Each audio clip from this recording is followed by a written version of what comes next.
sort of speculated on who was going to go out for Scott Pendlebury. A few names were tossed up: Ned Long, Byron McCreary, Angus Anderson, Jack Buller. Not like for like, still side bottom was my go-to player to be managed for this game for Pendlebury to come in. It's Harvey Harrison. Harvey Harrison was someone who proved me wrong against Gold Coast. I preferred Rowan Steele over Harvey Harrison, and then the game panned out, and I was wrong, proven wrong. And when I'm proven wrong, Harvey Harrison is in my good books now. But he's managed for this game, and honestly, it's fair enough. Being managed again, didn't play any footy last year. His first full season here since 2024. He did his ACL end of 2024, but he's tracking well this year. It's a thumbs up year for Harvey Harrison, and being managed, he's a carryover emergency for the VFL as well. I'll talk about the VFL lineups a little bit later. For Collingwood's side here, one change, Pendlebury in for Harvey Harrison. Just with the lineups, Braden Maynard, Jeremy Howe, Liam Puncher-Giacomo named in the back line. Liam Puncher, I did say this in my preview, and just to clarify some comments as well on Pies Footy, that stream on Tuesday nights. Liam Puncher, I don't want him to be the next Nathan Murphy or even the next Presty for that matter. I just want Liam Puncher to be the next Liam Puncher. He provides value in the back line right now. He allows Billy Frampton and Jeremy Howe to play tall and not have their games exposed as well. Braden Maynard doesn't have to be exposed or exploited for height as well.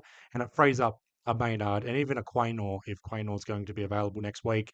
Dan Houston across halfback, Harry Perryman across halfback, Josh Daicos across halfback, you name it. Speaking of the halfback line, Perryman, Josh Daicos, Dan Houston all across the halfback line. Steel side bottom, Jack Crisp, smack bang on the wings. No, Scott Pendlebury is smack bang in the middle. Side bottom, Crisp on the wings. I'll say that again. Half forwards, Jordan De Goey, Caesar Milan, and Byron McCreary. Sam Swaddling, that's in half forward, that is. Lockie Schultz, Dan McStay, and the King of Marvel, Tim Membry in the forward line. Darcy Cameron in the ruck, Ned Long roving, Nick Daicos ruck roving. Now, Finn O'Sullivan will likely be playing the run with tag role on Nick Daicos. And I've got a sneaky feeling Finn O'Sullivan will do a damn good job. It's either going to be Nick Daicos dominating a tag or Finn O'Sullivan's going to turn heads. I just remember Finn O'Sullivan playing on Zach Merritt the first time around this year and just dog walking him. So I'm hoping it's not the case here for Nick Daicos. Nick Daicos is a champion of the game already. Finn O'Sullivan, don't sleep on him. Don't underestimate him. He's a damn good player. He can run, and he can run. So Finn O'Sullivan, if there's one kryptonite for Nick Daicos, its tag is named Finn. So just look out for Finn O'Sullivan for tagging Nick Daicos. And on the bench, Patrick Lipinski, Ed Allen, Billy Frampton, Jack Buller, and Angus Anderson. Thankfully, Angus Anderson wasn't dropped. Otherwise, there would have been a riot yet again. And the emergencies, Lockie Sullivan off good VFL form right now. Harvey Harrison carryover. And Rowan Steele, the emergency. Rowan Steele will play the VFL for the first time in 2026. And it's a good little segue into the VFL lineups here.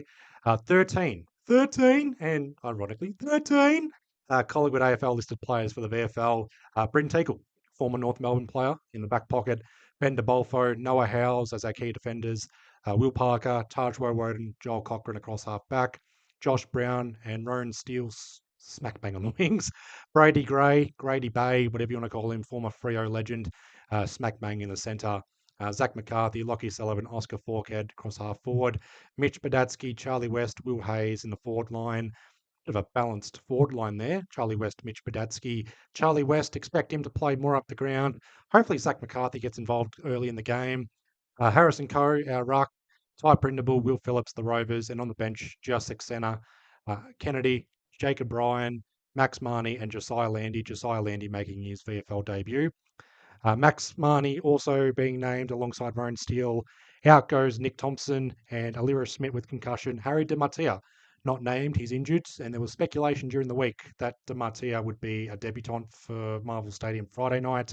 Not to be, not even playing. Very disappointed with that speculation. Just to mention North Melbourne's changes, Riley Hardiman, Paul Curtis returning from suspension, Zach Banch and Matt Whitlock. Matt Whitlock, the twin brother of Jack Whitlock, I think that's his name, Port Adelaide. Something to look out for there. Josh Goda, Jacob Constanti, both managed. George Wardlow with the hamstring injury and Will Dawson dropped. No Zane Dersma for that matter. We've still got to cover Harry Sheasel, LDU in the midfield. Finn O'Sullivan will be tagging Nick Daicos, very, very, very likely. Tristan Sherry, Cooper Trenbath in the ruck. Some underrated defenders across half-back, McKercher, Caleb Daniel.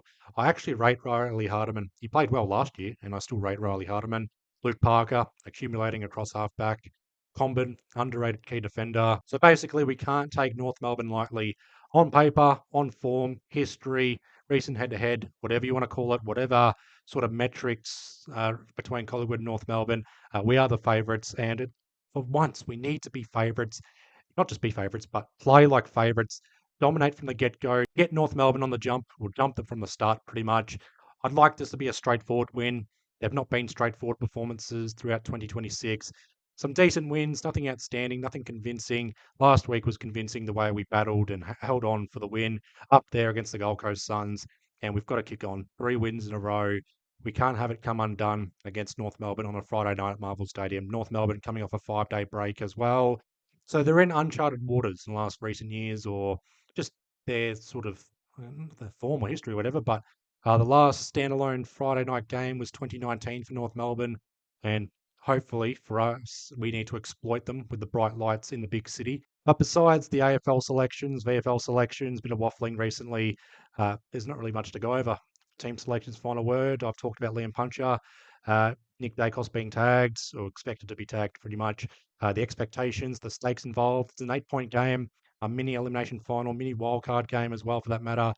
I mean, if North Melbourne beat us and GWS beat Geelong, North Melbourne's equal on premiership points with Geelong at the end of round 18. And they would also be above Collingwood if North Melbourne win this game. And for us, yeah, we can beat North Melbourne, but it still goes down as a game, or we haven't beaten teams above us, but it's still something to work on. I like to build on a winning streak before we get to the top 6, Adelaide, Geelong, Hawthorn, Brisbane, and there's also West Coast over there. We can't take them lightly, but looking too far ahead, take it 1 week at a time, 1 game at a time, brick by brick, step by step. Don't get too ahead of ourselves. Don't get cocky. Be humble as well. I know it's tough to do that as Collingwood supporters, but week by week, game by game, take it 1 week at a time. Just whatever cliches or whatever, just little steps after the bye. So far, so good. But I'll wrap up this video here because I'm waffling on too long. I'll leave you guys all to it. Hopefully you guys have had a good week so far. Please be well, please be safe, and I'll see you guys Saturday morning for the round 18 review. Up the pies.